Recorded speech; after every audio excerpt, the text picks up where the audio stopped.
guys, this is Agnezmo, and you're watching Popmania TV. I started singing actually when I was 3 years old. I actually didn't believe this until like my parents were like, no, you sing a lot in the church, because I grew up singing at church. And I released my first single when I was 6 years old. So yeah, it's been forever.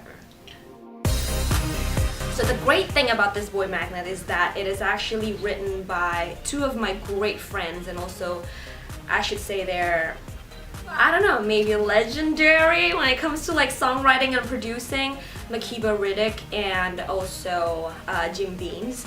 So it's just, it's been an honor to have them as, my partners in the studio, as well as friends outside the studio. And because of that, they really understand where I'm coming from musically, and what fits my style better, what fits my style the best. And there you go. Boy Magnet is the product of it.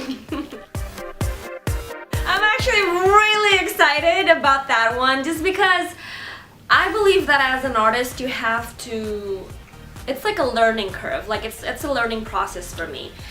So basically it's the result of me evolving as an artist, and I think that's what makes me so excited about it.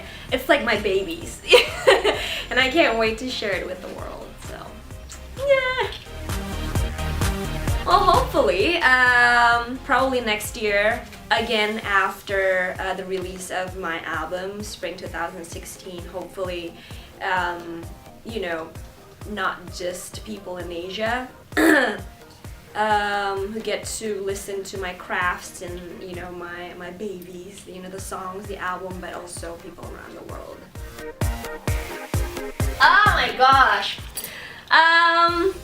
Alright, like I have to tell you a story about my pink folder. I don't know, and this is kind of like a turning point in my life, where I decided, when I decided to compile all the names that I wanted to work with, and I actually have them like printed out and have them in that pink folder. It's like this thick. And the first page in that pink folder is Timbaland, and I am so blessed to say that I have worked with him. Other than that, so it's like checked. Other than that, I think I want to collaborate with Jay-Z and Justin Timberlake, for sure. Agnezmo is a product of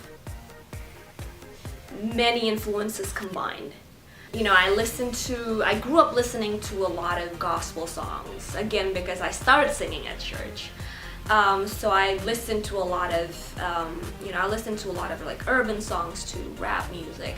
But at the same time, because I grew up in Indonesia, it's inevitable that I listen to a lot of Indonesian traditional music. And it's kind of a part of me, whether or not I like it, So, every time I hear something that's kind of resemblance of that percussion, like that always kind of, attracts me to be more like, oh, I think I want that beat, oh, I think that's, that sound reminds me of something, that makes me different.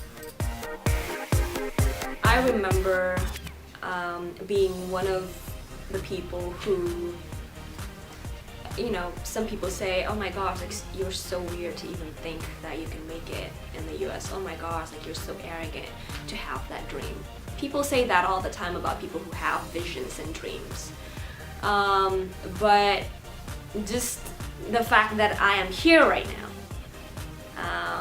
in LA, talking to you guys. I have worked with Timbaland and these people who I've always dreamed of working with, and I was in the studio with them, and now I get to call them my friends.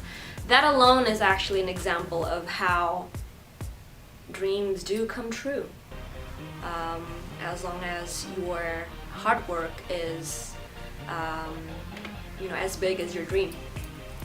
Thanks for watching Popmania TV.